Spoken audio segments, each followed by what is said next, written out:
지난주에 우리는 바울과 바나바의 내륙 전도 이야기를 들었습니다. 구브로에서의 선교 사역을 마친 바울과 바나바는 이제 거기서 배를 타고 버가항으로 갑니다. 버가항에서 어떤 일이 있었습니까? 먼저는 마가 요한이 선교를 포기했습니다. 왜 포기했어요? 이 선교 여정이 너무 힘들어서 도저히 견딜 수가 없어서 포기했습니다.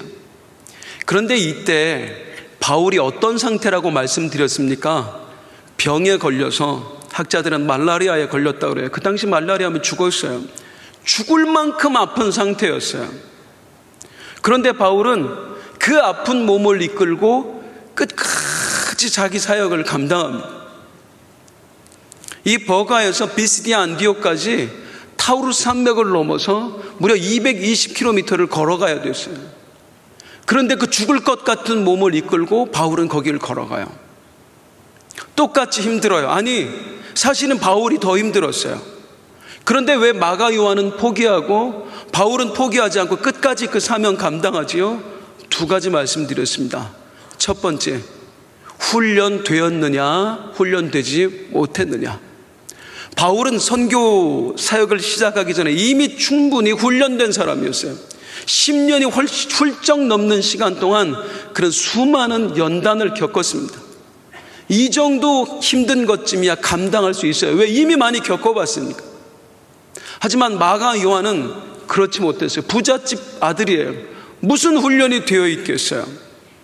우리가 무슨 일을 함에 있어서 훈련되었느냐 되지 않았느냐 매우 중요합니다. 하나님께서는 어느 특정한 사람만 쓰시고 싶어 하는 게 아니라 우리 모두를 귀하게 쓰고 싶어 하십니다. 그래서 우리 모두의 삶에 하나님은 훈련의 과정, 연단의 과정을 반드시 우리 삶에 허락하세요. 나는 네가 더 좋은 사람 되길 원한다. 나는 네가 더 훈련된 사람 되길 원한다. 나는 너의 믿음이 더 커지길 원한다. 이걸 알아야 우리가 오늘의 삶이 단순한 고난이 아니라 무엇이다? 연단이구나. 하나님이 나를 훈련하고 계시는구나. 훈련받은 사람이 귀하게 쓰임받았습니다. 이 마가 요한과 바울의 또 다른 차이점은 무엇이었죠? 소명의식이 있느냐 없느냐. 바울은 바나바와 더불어서 안디옥 교회에 있을 때에 분명히 성령님으로부터 음성을 듣고 출발했습니다. 내가 너희를 쓰기를 원한다. 이 소명의식이 있으니까 흔들리지 않는 거예요. 힘든 일이 있지만, 죽을 것 같지만 하나님이 나를 원하신다. 마가 요한에게는 그런 과정이 전혀 없었다고요. 소명의식이 있느냐 없느냐. 어떤 일들을 할 때에 하나님의 뜻이 중요합니다. 하나님, 내가 무엇 하기를 원하십니까? 이 길이 하나님의 길입니까? 다른 사람에게 받지 마세요. 직접 하나님의 음성을 들으세요. 내면에 들려지는 음성을 하나님으로부터 받으세요. 어떻게 받는데요? 금식이라도 하세요. 쉽게 움직이지 말라 그 말이에요. 아무튼 바울은 충분히 훈련된 사람이었고 소명의식도 투철했습니다. 그래서 이 힘든 일들 속에서도 견뎌낼 수 있었어요. 그 아픈 몸을 이끌고 비시디아 안디옥으로 갑니다. 어디 가서 복음을 전하는 거예요? 안식일 회당 예배에 참석해서 거기에서 복음을 전했어요. 그런데 이때에 바울이 설교를 메시지를 전할 때에 바울의 염려가 있었다고 그랬죠. 뭘 염려했어요? 바울이 이 사람들이 내 모습을 보고 시험에 들면 어떡하지? 그 정도로 바울의 모습이 초라했던 거예요. 병색이 완연했던 거예요.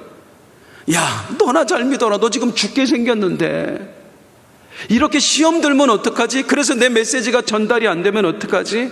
사실 과거의 바울은 결코 초라한 사람이 아니었습니다. 그의 출신, 학벌, 신분, 바울은 자랑할 것이 매우 많은 사람이었어요. 그런데 어느 날 예수님을 영접하고 과거에 자랑했던 것을 다 잃어버렸어요. 그리고는 이렇게 초라한 모습이 되어버렸어요. 하지만 바울은 스스로를 절대로 초라하게 여기지 않았습니다. 왜? 그의 가슴에는요, 세상 그 무엇과도 바꿀 수 없는 예수 복음이 심겨져 있었거든요.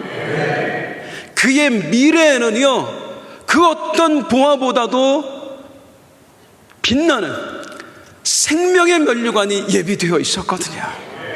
이런 인생이 어떻게 초라할 수 있겠어요? 우리에게도 마찬가지인 줄로 믿습니다. 우리의 가슴에도 예수 복음이 심겨져 있습니다. 우리의 미래에도 생명의 면류관이 예비되어 있습니다. 따라하겠습니다. 예수 믿은 내가 세상에서 가장 복받은 사람이다. 한번 더. 예수 믿은 내가 세상에서 가장 복받은 사람이다. 오늘은 이 바울이 비시디아 안디옥 회당에서 전한 설교에 대해서 말씀을 듣고자 합니다. 바울의 설교를 듣기 전에 몇 가지 알아야 할 것들이 있습니다. 사도행전에 3대 설교가 있습니다. 베드로의 설교, 스데반의 설교, 그리고 바울의 설교입니다. 베드로의 설교에는 무려 3,000명 그리고 5,000명씩 회개하는 엄청난 역사들이 일어났습니다. 반면에 스데반의 설교에는 아무 일도 일어나지 않았습니다. 단 한 명도 회개하지 않았어요. 오히려 스데반은 이 설교를 하고 나서 미움을 사서 돌에 맞아 죽고 맙니다.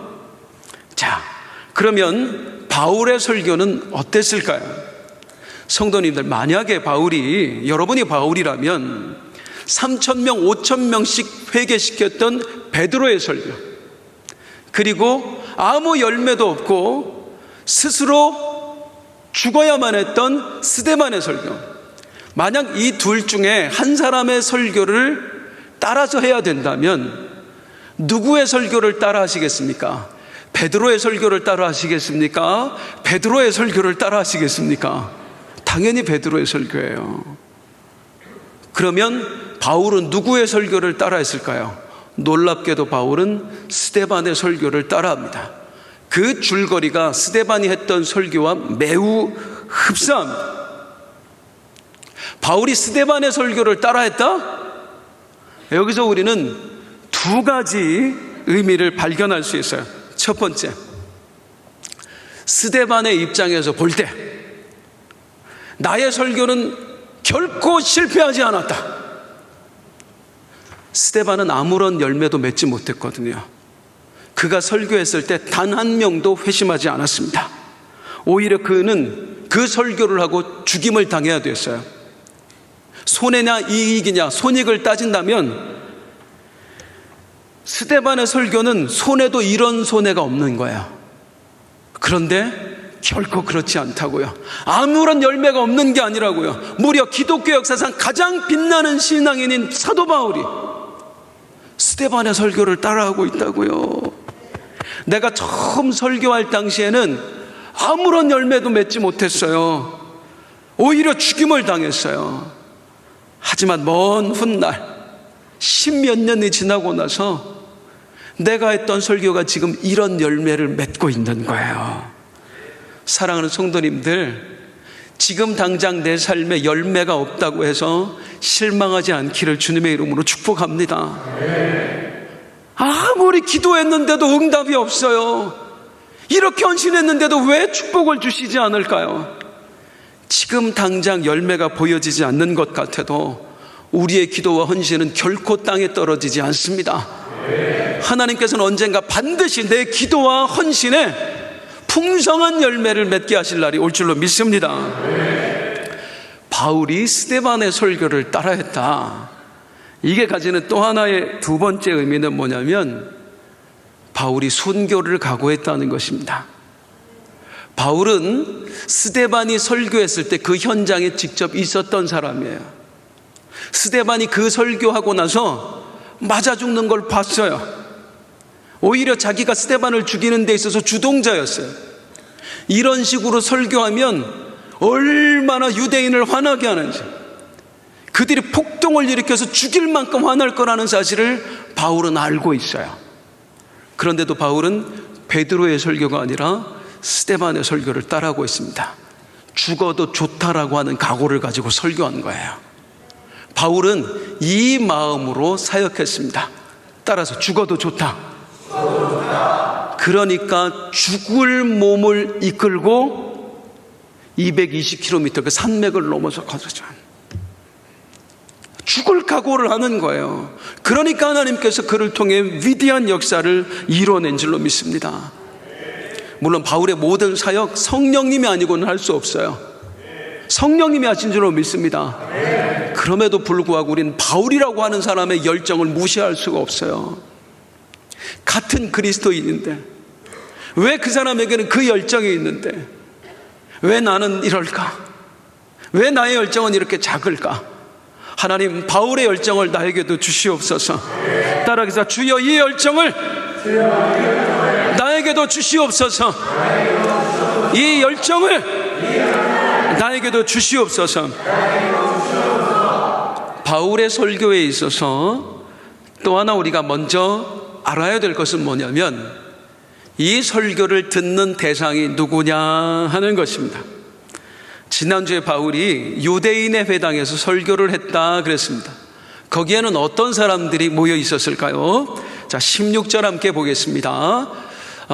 파란 글씨 시작. 사람들과 및 하나님을 경외하는 사람들아 들으라. 회당 안에는 두 부류의 사람들이 있었습니다. 따라하겠습니다. 이스라엘 사람들, 그리고 또 한번 하나님을 경외하는 사람들. 이스라엘 사람들이 있었고 하나님을 경외하는 사람들이 있었습니다. 이 둘은 서로 차이가 있습니다. 어떤 차이가 있느냐? 여기 이스라엘 사람들은 유대인을 말합니다. 당시 유대인들은 세계 곳곳에 흩어져서 살았어요.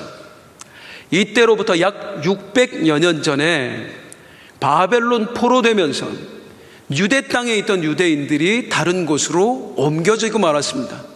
일부는 돌아왔지만 많은 사람들은 그대로 흩어져서 살았어요.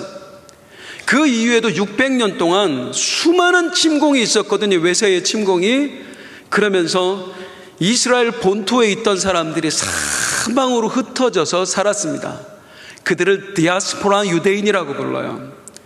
이 당시에 디아스포라 유대인들, 유대 본토가 아닌 흩어져서 살고 있던 유대인들이 수가 약 500만 명입니다.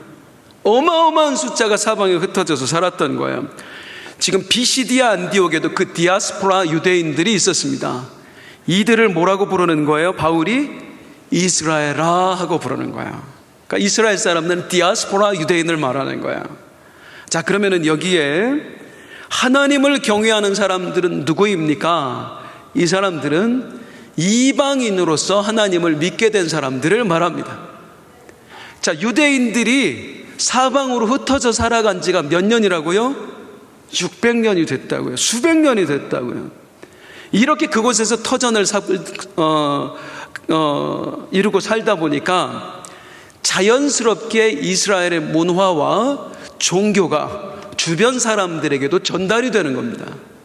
그래서 이방인들 중에 나도 하나님을 믿고 싶습니다, 나도 성경을 좀 알고 싶습니다 하는 사람들이 생겨나는 거야. 그들이 회당 예배에 함께 참석을 했습니다.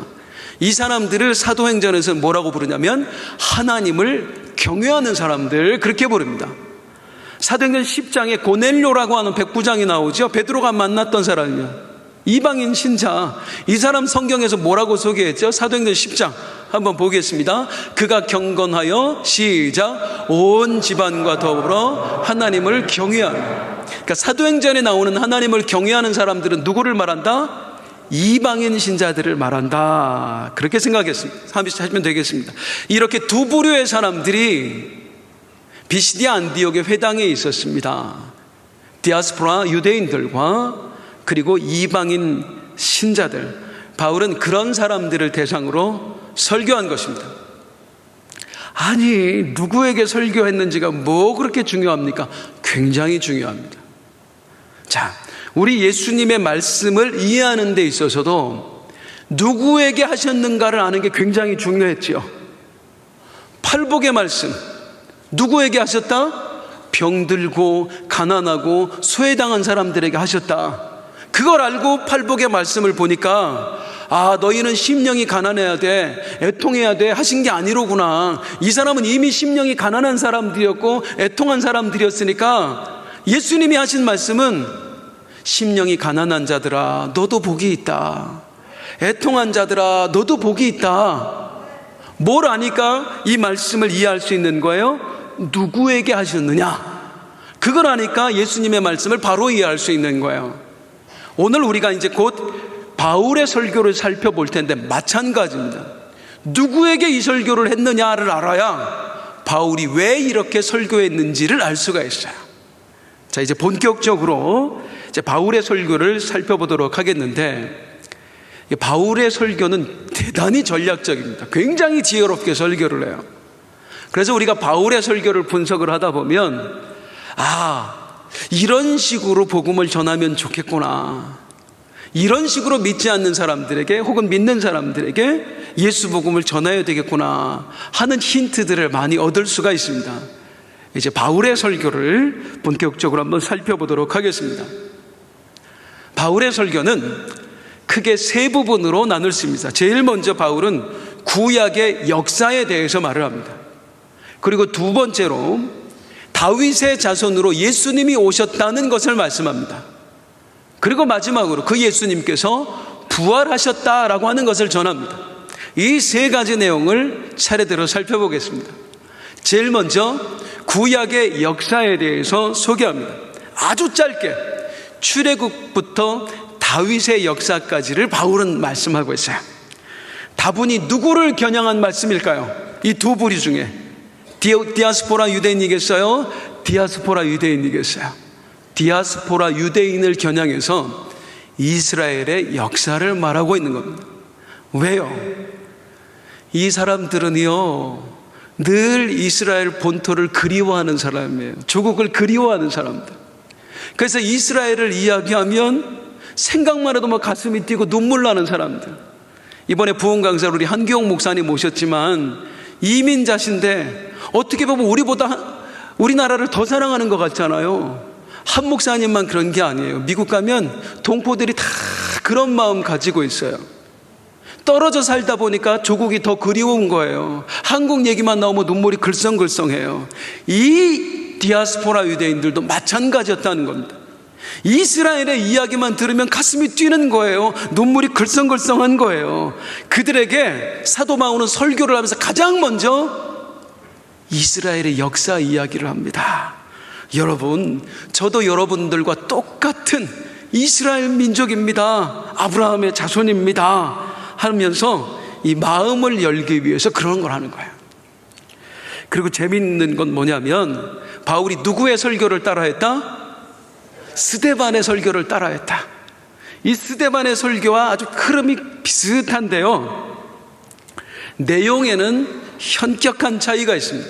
흐름은 비슷한데 어떤 차이가 있느냐면, 스데반은 이스라엘의 역사를 가장 먼저 이야기하지만 이스라엘의 역사를 굉장히 부정적으로 이야기합니다.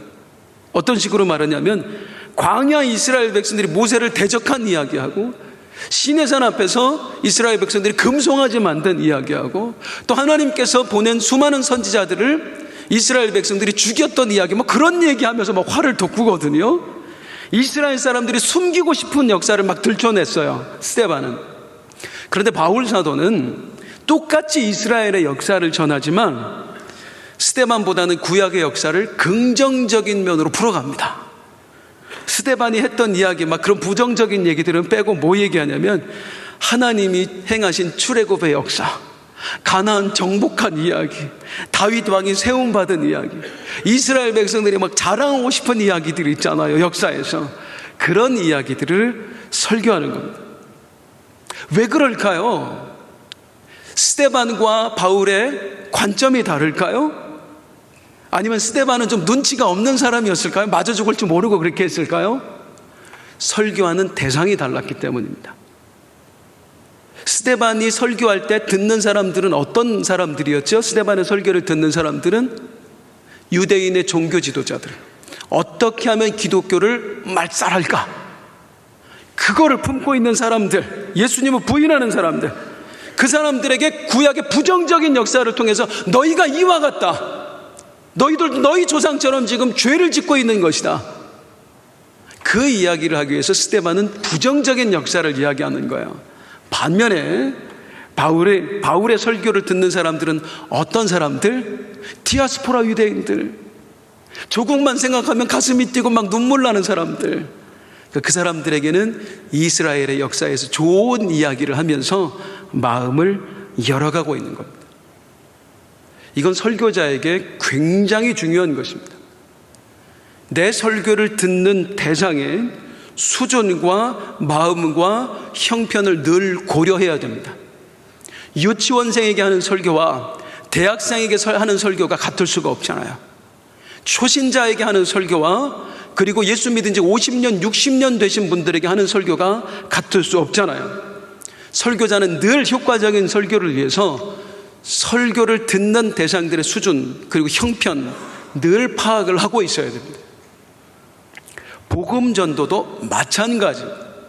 그냥 무작정 예수 전당한다고 되는 게 아니라 내 복음을 듣는, 내 전도를 듣는 사람의 수준과 마음과 형편과 상황을 고려해라. 아무 때나 통하는 게 아니니까. 어떤 이발사분이 나도 좀 복음을 전해봐야 되겠다라는 감동을 받았습니다. 그래서 이제 손님에게 복음을 전하고 싶은데 계속 이게 마음이 용기가 나지 않아서 머리를 깎는 동안 복음을 못 전했어요. 그러다가 이대로는 안 된다. 이 사람을 그냥 보내서는 안 되겠다. 복음을 전해야 되겠다. 그리고 이제 이발소 다녀보신 남자분들 아주 마지막 순서가 뭐죠? 면도입니다. 그래서 이제 눕혀놓고 면도를 하는 거예요. 이렇게 면도 칼로 굉장히 날카롭습니다. 하다가 이제 목에 이렇게 칼을 대고 이때를 놓치면 안 된다. 자기도 모르게 하는 말이, 손님 혹시 죽음에 대해서 생각해 본 일이 있으십니까? 닿지는 않아요. 거기 누가 오겠어요. 상황을 고려해야 돼요. 지혜롭게 해야 되는 거예요. 내가 누구에게 지금 복음을 전하느냐에 따라 접근 방식이, 접근하는 내용이 달라야 된다는 거예요. 자영업자들한테는 요즘 참 사업하기 힘드시지요. 그들에게 공감되는 이야기를 해야 돼요.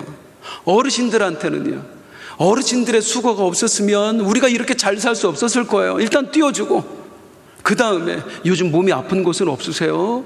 나중에 요양원 뭐고 다 준비해 놓으셨나요? 염려되지는 않으세요? 애기 엄마한테는요, 애기가 참 이쁘네요. 안 이뻐도 일단 이쁘다고 하고, 그리고 나서 우리 아이가 나중에 어떻게 클지, 행복하게 살지 염려되지 않으세요? 수험생들한테는요, 학생 미래에 대한 염려가 많지요. 그 사람에게 맞는 이야기, 그 사람이 들을 만한 이야기, 그 이야기를 통해서 우리가 접근해야 마음의 문이 열리는 거예요. 자영업자한테 지금 사업이 중요한 게 아니에요. 안 맞습니다. 어르신들한테 지옥 가기 싫으면 예수 믿으면, 내가 왜 지옥 가 이 자식아. 전 실제로 그런 사람들 봤어요. 지옥 간다고 절대로 마음은 안 늘려져요. 우리 예수님께서 제자들을 전도 현장으로 보내시면서 해두신 말씀이 있습니다. 이거 참 우리에게 필요한 말이에요. 마태복음 10장 16절입니다. 시작. 보라, 내가 너희를 보냄이 양을 이리 가운데로 보냄과 같도다. 그러므로 너희는 뱀같이 지혜롭고 비둘기같이 순결하라. 따라하겠습니다. 뱀같이 지혜롭고. 지혜가 필요한 거예요. 열정만 있다고 되는 게 아니에요. 아저씨 읽어봐요 해서 되는 게 아니에요. 지혜로워야 돼요. 그러면 지혜는 어떻게 생기느냐? 어제 새벽 말씀에 나왔었어요. 야고보서 1장 5절 말씀입니다. 시작. 너희 중에 누구든지 지혜가 부족하거든 모든 사람에게 후히 주시고 꾸짖지 아니하시는 하나님께 구하라. 그리하면 주시리라. 아멘. 하나님 나에게 지혜를 주시옵소서. 내 입술에 할 말을 넣어 주시옵소서. 하나님의 도움이 늘 우리에게 필요합니다. 바울은 굉장히 지혜롭게 설교하고 있습니다. 바울의 설교 두 번째, 처음에는 뭐부터 얘기했다? 이스라엘의 역사부터 얘기했다. 두 번째로 바울은 무엇을 말하느냐면 예수님이 다윗의 후손으로 오셨다, 이걸 전하는 거예요. 그런데 이 부분도요 참 지혜롭습니다. 오늘 우리에게 이 지혜가 필요한 것 같아요. 이 부분에서 바울은 그냥 예수님께서 다윗의 후손으로 오셨다 하지 않고 누군가의 말을 인용을 합니다. 누구를 언급하느냐면 세례 요한을 언급을 해요. 세례 요한을 통해서 예수님이 다윗의 후손이라는 걸 설명해요. 이거 굉장히 전략적입니다. 왜냐하면 세례 요한은 유대인들에게, 특별히 디아스포라 유대인들에게 굉장히 존경받던 사람이거든요. 예언자고 순교자고. 왜 그렇게 세례 요한이 존경받았느냐? 당시에 디아스포라 유대인들은 유대의 왕인 헤롯과 그의 가문을 굉장히 경멸했습니다.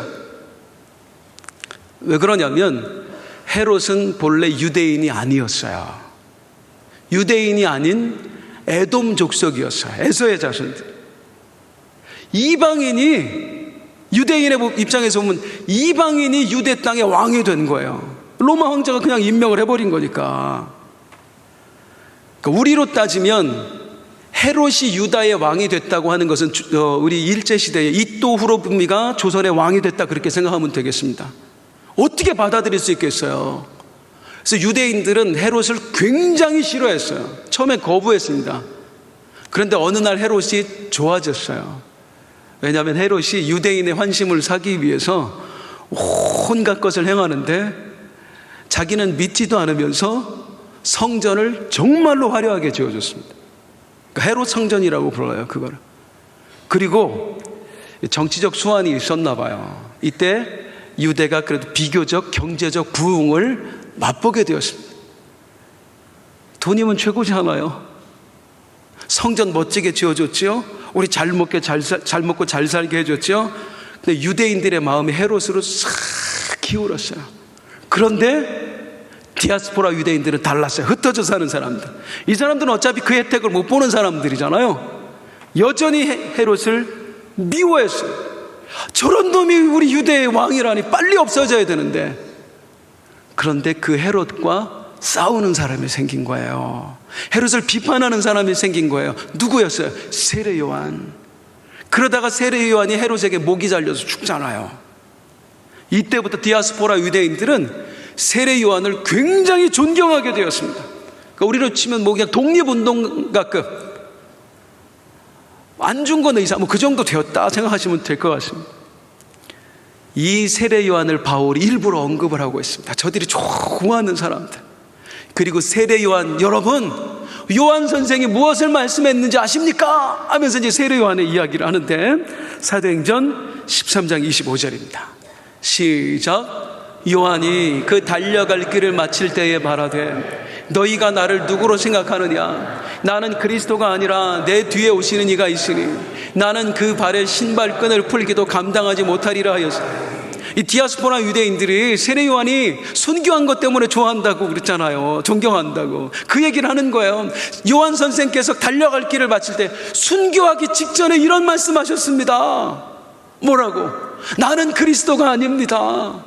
내가 그리스도가 아니라 내 뒤에 오시는 이가 그리스도입니다. 나는 그분의 신발끈 풀기도 감당하지 못할 정도입니다. 그러면서 이 세례 요한이 뒤에 오신다고 말씀했던 분이 누군지 아세요? 바로 그분이 예수님이십니다. 예수님이 다윗의 자손이십니다. 예수님이 메시아입니다.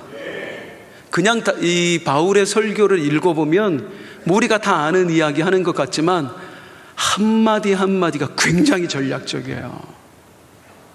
허투루 하는 말이 단 한마디도 없습니다.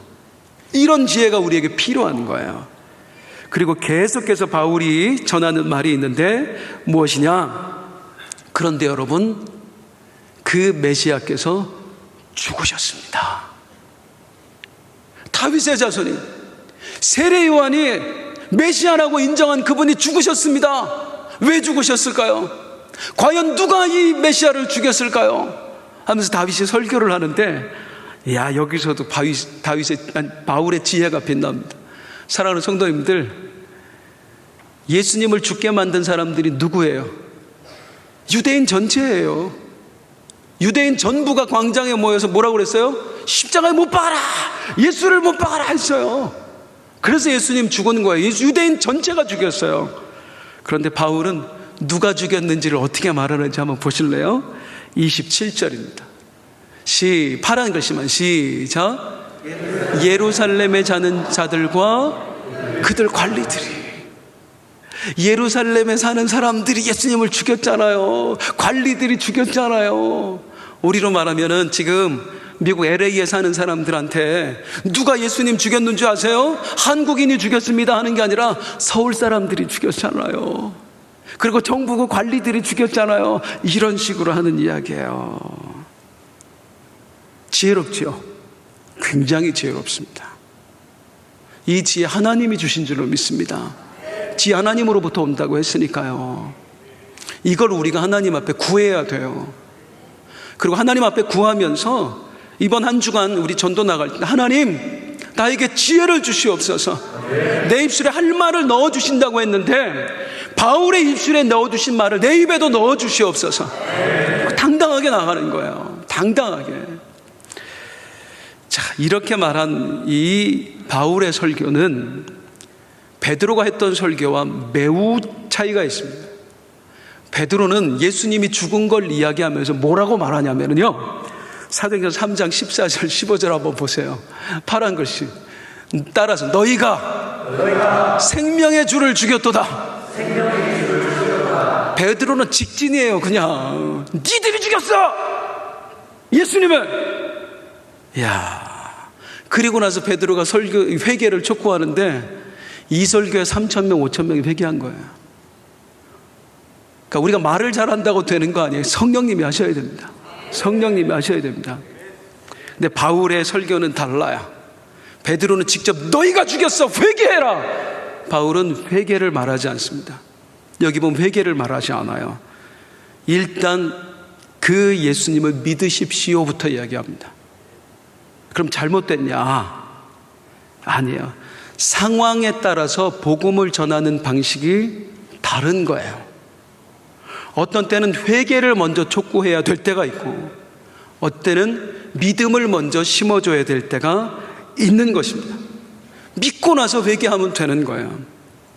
다시 말하지만 복음을 전하는 자는 늘 지혜로워야 됩니다. 그런데 이 상황에 따라서 맞춘 지혜가 어떻게 나올 수 있겠느냐고요. 다시 한번 따라하겠습니다. 지혜는 하나님으로부터 온다. 한 번 더. 지혜는 하나님으로부터 온다. 그래서 우리는 어떻게 해야 되냐면 성령의 음성에 민감해야 됩니다. 성령의 음성에 민감해야 돼요. 아, 큰일 났는데 설교가 좀 남았는데 다음 주에 할까요? 다음 주에 할까요? 남아있는 건 다음 주에 하도록 하겠습니다. 오늘은 우리 성도님들과 함께 기도하고 싶은 게 있어요. 우리 보아축제 딱 일주일 남았거든요. 죄송합니다. 전도하고 계십니까?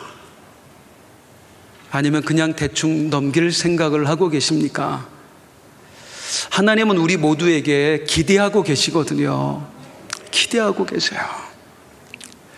목사님, 제 주변에는 다 예수 믿는 사람밖에 없어요.